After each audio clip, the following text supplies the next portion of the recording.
Les muscles de la paroi antérieure de l'abdomen, 1.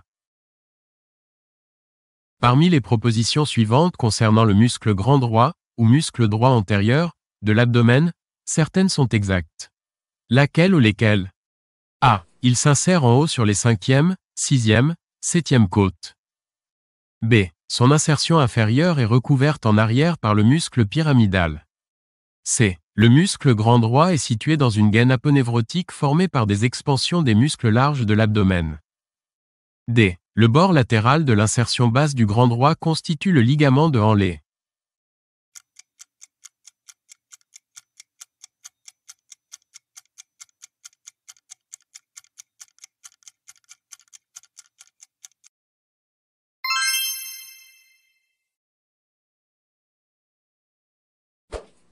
Parmi les propositions suivantes, laquelle ou lesquelles ne peuvent pas s'appliquer au muscle grand droit, ou muscle droit antérieur, de l'abdomen? A. Le muscle grand droit de l'abdomen s'insère en haut sur les 5e, 6e et 7e cartilages costaux et sur l'appendice xiphoïde. B. En bas, il s'attache au bord supérieur et à la face antérieure du pubis. C. Il est enveloppé dans une gaine dans laquelle circule l'artère épigastrique, ou artère épigastrique inférieure. D. Sa contraction provoque une accentuation de la lordose lombaire.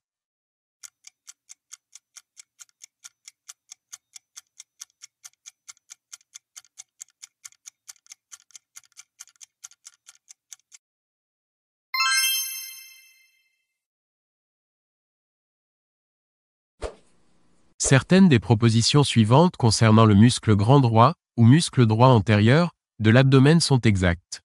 Laquelle ou lesquelles? A. Il est recouvert en avant et en bas par le muscle pyramidal de l'abdomen. B. Il est recouvert en arrière et en bas par le fascia transversalis. C. Il est séparé du muscle grand droit du côté opposé par la ligne blanche sur toute la hauteur de son trajet.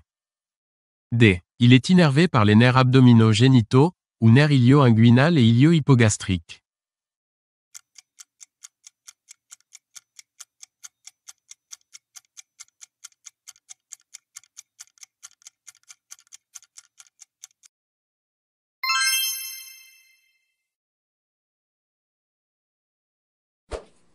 Parmi les propositions suivantes concernant le muscle droit antérieur, ou muscle grand droit, de l'abdomen, laquelle, ou lesquelles, est, ou sont, exactes, S.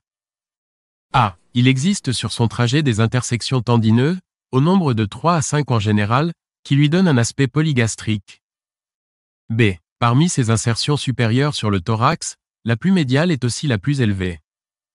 C. Son bord latéral correspond à une zone de faiblesse relative de la paroi abdominale, ligne ou bande de Spiegel. D. Les intersections tendineuses occupent toujours toute l'épaisseur du corps musculaire.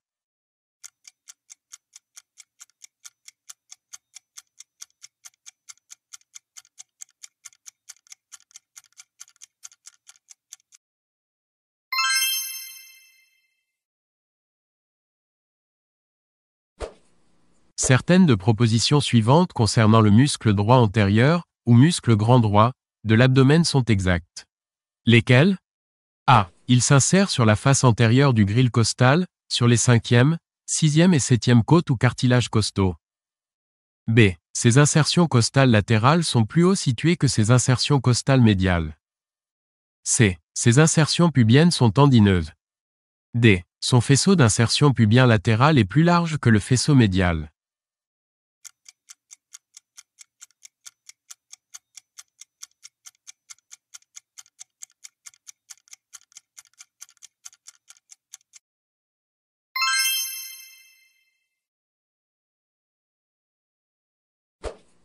Parmi les propositions suivantes concernant le muscle droit antérieur, ou muscle grand droit, de l'abdomen, laquelle, ou lesquelles, est, ou sont, exactes, S.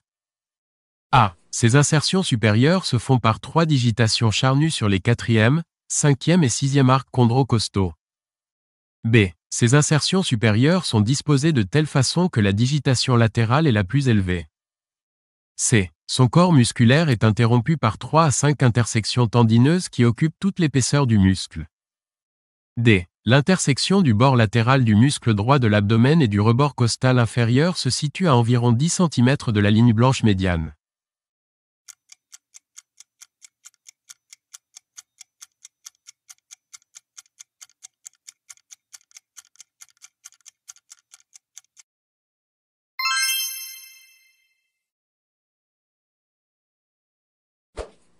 Parmi les propositions suivantes concernant les muscles de l'abdomen et la gaine des muscles grands droits, certaines sont exactes.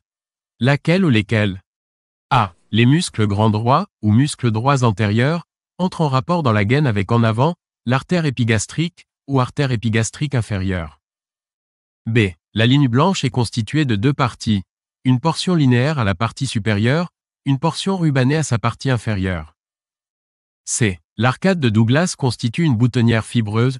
Au-dessus de cette arcade, la gaine des droits présente deux feuillets, au-dessous, un seul feuillet antérieur.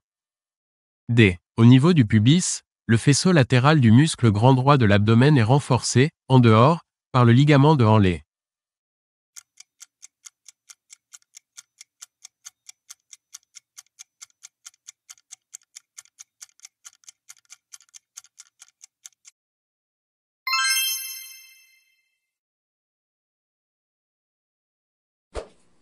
Certaines des propositions suivantes concernant la gaine des droits sont exactes. Lesquelles? A. C'est une expansion aponevrotique issue des muscles de la paroi antérolatérale de l'abdomen. B. L'arcade de Douglas, ou ligament arqué, est située à la jonction 2 tiers supérieur et 1 tiers inférieur. C. En dessous de l'arcade de Douglas, les muscles droits antérieurs sont directement recouverts en arrière par le péritoine. D. En dessous de l'arcade de Douglas, les trois feuillets des aponevroses issus des trois muscles larges de l'abdomen se rejoignent en avant du muscle droit antérieur, ou muscle grand droit.